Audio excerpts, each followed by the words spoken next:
In a future where powerful corporations dominate society, a resistance group called the Latex fights back using hackers, thieves, and guerrilla fighters.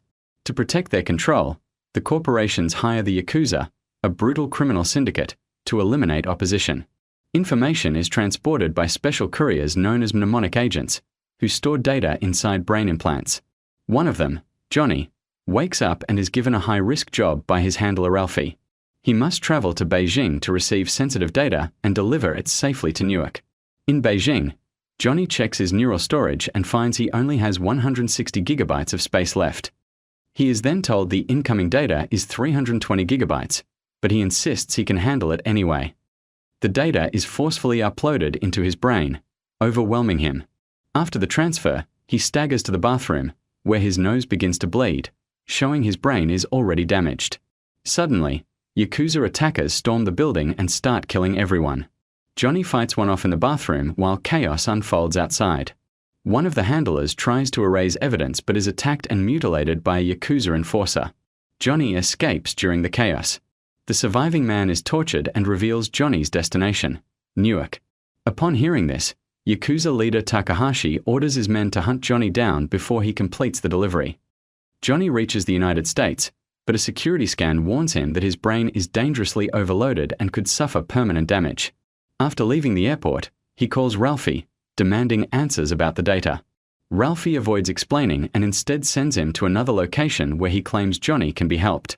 At a nightclub, a female bodyguard named Jane offers her services to Ralphie, but he rejects her due to her neurological condition. Johnny arrives at the new location, only to find it deserted. As he enters the building, armed men suddenly surround him, and he realizes too late that Ralphie has betrayed him and sent him into a trap. He reacts immediately, taking one of the attackers down before causing an explosion and escaping from the building. Another man chases after him, but Johnny is rescued by a stranger named J-Bone. Furious, Johnny later tracks Ralphie down at the nightclub and attacks him for the betrayal.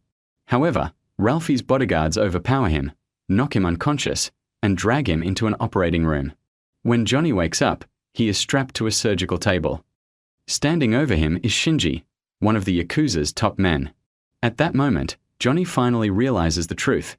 Ralphie had been working with the Yakuza all along and had betrayed everyone from the very beginning. Luckily, Jane had seen Ralphie's men carrying Johnny away. She sneaks through the building using the air vents and makes her way toward the operating room. Shinji is about to kill Johnny when Jane suddenly crashes through the air vent and attacks everyone in the room. Johnny promises to pay her $50,000 if she helps him, and together they escape. After they get away, Shinji blames Ralphie for the failed capture and kills him for letting Johnny slip through his hands. Soon after, Ralphie's remaining guards and Shinji chase Johnny and Jane through the streets until they reach a homeless camp. There, they are suddenly surrounded by J-Bone and his men, giving Johnny and Jane the chance to escape again and disappear into the subway system. While hiding underground, Johnny suddenly starts seeing flashes of the data stored inside his brain. The overload becomes too much, forcing Jane to sit him down. Hours later, Johnny wakes up and explains that he cannot afford to waste time because the longer the data stays in his head, the more likely it is to kill him. He also reveals something tragic. To make room for large amounts of information, he had to erase his childhood memories. Eventually, the pair break into an office building, where Johnny uses a computer to place a long-distance call to a hotel room back in Beijing. During the call, Shinji manages to trace Johnny's location. Johnny receives the name Dr. Alchem and tries to search for him online, but Shinji's team unleashes a virus that blocks him from accessing the system. He then contacts Strike, a man who controls information networks in the area. Strike tells Johnny that the data in his brain is connected to Pharmacom, a giant pharmaceutical corporation. Before Strike can say anything else, he warns Johnny that the Yakuza have infected the network with a virus and tells him to get out immediately. At the same time, Jane notices suspicious cars gathering outside the building. Before they can react, Johnny sees a mysterious woman warning him that someone is coming. Jane responds by throwing a grenade, killing several Yakuza men and allowing them both to escape once again. When Takahashi learns that Johnny escaped yet again, he becomes furious. He contacts a deadly man named Carl, who is both a preacher and a ruthless assassin. Takahashi orders Carl to bring him Johnny's head and promises to triple his payment if he succeeds. Later, Johnny contacts the head of Pharmacom and tells him that he has the company's stolen data stored in his brain. He says he wants it removed, and they agree to meet. Jane warns Johnny that the company will probably kill him the moment they get what they want. Instead, she says she knows someone named Spider who might be able to help. Moments later, Jane suddenly suffers a seizure. Barely able to speak, she tells Johnny to take her to Spider immediately. Johnny brings her to Spider, who reveals that Jane suffers from nerve attenuation syndrome, often shortened to NAS. It is a deadly illness that has spread around the world, and no cure has been found. Meanwhile, J-Bone's men report that Carl is moving through the streets. J-Bone immediately warns them to stay away from him because Carl is extremely dangerous. Carl later returns to the operating room where Johnny had been held earlier. There, he brutally tortures a cleaner for information. He asks about Jane, and the cleaner reveals that she used to work for Spider, a doctor known for being an expert in implants. Back at Spider's lab, Johnny asks him about Dr. Alcom. Spider agrees to take Johnny and Jane to meet him. They arrive at a medical facility packed with patients suffering from nerve attenuation syndrome. Once there, Spider explains that Dr. Alcom is not actually a person. It is a hospital emergency term used when every doctor is urgently called to the ward. Spider has Johnny lie down and asks for the code needed to unlock the information stored in his head. Johnny explains that he only has 1 out of the 4 memory images required to fully access the data. Spider says he can still attempt surgery, but it will be extremely dangerous. He then reveals the shocking truth. Johnny is carrying the cure for NAS inside his brain. Pharmacom has been hiding the cure because the company has been making huge profits while the disease continues to spread.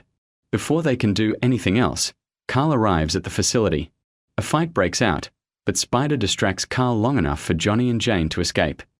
Soon after, Johnny contacts the head of Pharmacom and says he is still willing to continue their meeting. The man agrees, but it is later revealed that the person Johnny was speaking to was actually Takahashi. Overwhelmed, Johnny begins to break down emotionally.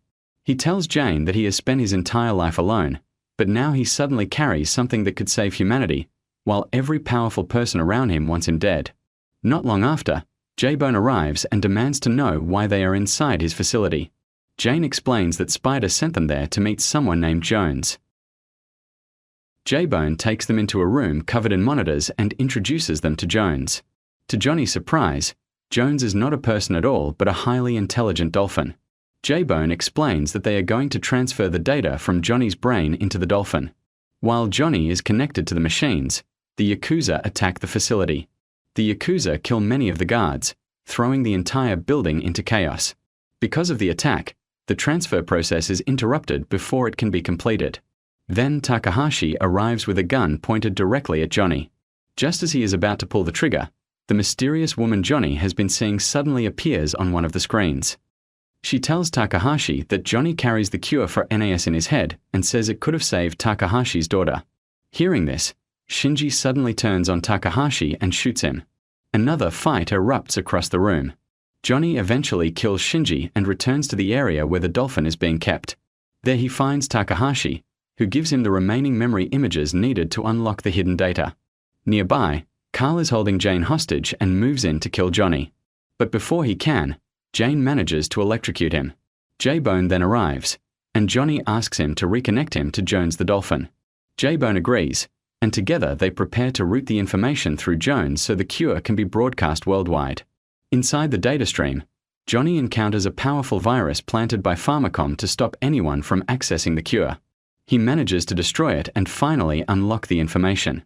The cure is then transmitted to screens all over the world, exposing the truth to everyone. At the same time, Johnny regains the childhood memories he sacrificed years ago. The movie ends with Johnny surviving the extraction process and finally getting all of his memories back.